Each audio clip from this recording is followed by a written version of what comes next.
there was a time you'd know, you'd put in your calendar, that's when we've got either a family reunion or we've got a school reunion or we've got our friends are going to get together here. But I think if we don't control it, just because there is Facebook or Instagram or Twitter, I wasn't going to have a friend reunion every day, ever, before, let alone 150 checks if that a day. That wasn't happening. And so people would say, well, how did you fit into grad school into your life? And how do you fit? Well, because I'm not living on social media every day, because I didn't before, as in even before that medium existed. So I think just because some things become available to us, the minute you stop using something as a tool to help enhance your primary priority, and then you become a slave to it, idols will always rob you of your purpose and destiny. And I think we have to be careful. Often distractions can be another word for an idol in a different way, something that is taking you out from your primary purpose. I'm not talking about sitting on a rock thinking about Jesus every day, but I'm saying we actually do have all the time to do what God's called us to do if we are willing to say, this thing is a distraction and I'm going to labor to enter into a place of rest. So from that place of rest, I could do everything God's called me to do, which means I've got to get rid of distractions that are exhausting me, spiritually speaking. A few weeks ago, I was recording here at TBN for my show on Equip and Empower, and as I'm on camera, I'm recording, what I didn't know was someone had hacked my phone and my accounts and everything and sent out social media posts that were not authorized by me. So you could imagine it's while I'm recording, talking about the love of God and the grace of God. And so I've got to record 19 shows in 2 days.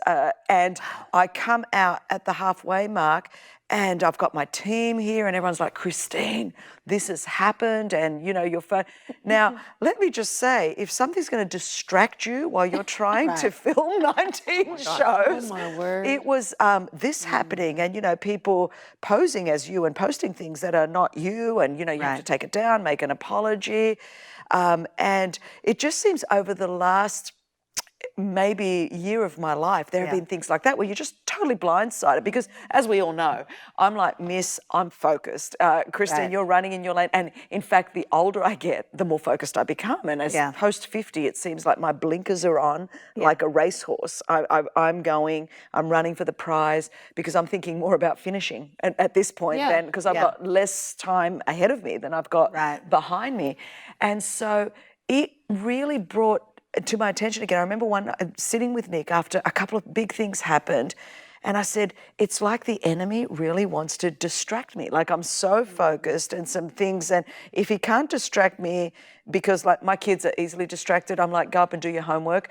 And then I go in and it is amazing. One is on FaceTime because she's Miss Social Butterfly, talking to everyone. The other one's playing these games with, and I'm like, this is awesome. When is your homework going to get done? Apparently that's not the priority, of which I'm the opposite. I'm like, I've got everything done, then we might play a game.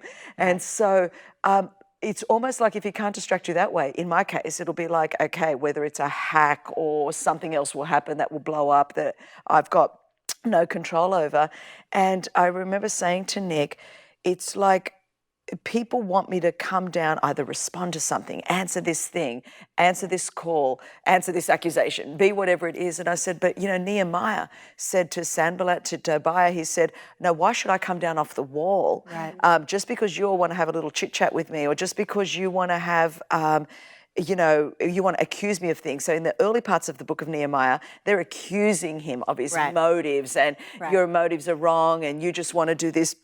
And he says, I'm not coming down off the wall. Then later on in Nehemiah, they're trying to woo him. That's right. Come down and have dinner with us. Come down and go out with us. And so whichever way the enemy will try to do it is if there's an assignment to build the wall, he's going to try to get you off, either by knocking you off, by accusation, by criticism, or even by wooing, come and do. And I think in many of my friends, it's not that they're going to be distracted by some great big sin, come and, commit adultery, come and do. It's actually going to be distracted by a good thing more than a God thing for this season, I see. That's good.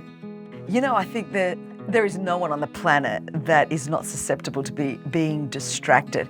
Now, you know, I'm in the middle of grad school, I'm writing a new book, I'm a mum, I'm a wife, and I lead A21 and Propel, so I've got a lot going on.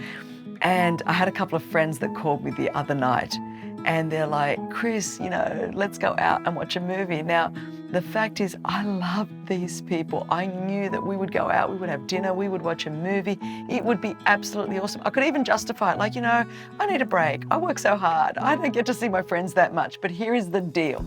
There were some priorities that I had to get done, and there was a paper that I had to finish for school, whether I wanted to or not. Now, I could have said yes to my friends, but that would have meant that I would have been out way late. Then I would have stayed up even later finishing the paper, which then would have kicked into the next day. That would have affected the mood I was in when I got up, how I operated the next day. So to avoid all the cumulative effect of one distraction that would have been good, could have even been justified, would have been a heck of a lot of fun, but by saying no to that one distraction, because really it wasn't the main priority for that night, really I believe that I salvaged my whole week. Sometimes it can be a small thing like that. And now I'm not saying there are other times where maybe it's okay to do that, but that I have such little margin in my life over the next 3 weeks, and I'm so aware of that, that one small tweak would have a cumulative effect over the next week for sure. And I think we have to be careful not to underestimate the power of a distraction to not only take something away from that moment, but actually to have a cumulative effect over the next week or so. Hi everybody, I hope you enjoyed this video. Subscribe today and you'll never miss a new upload. Thanks for being a part of our Better Together community.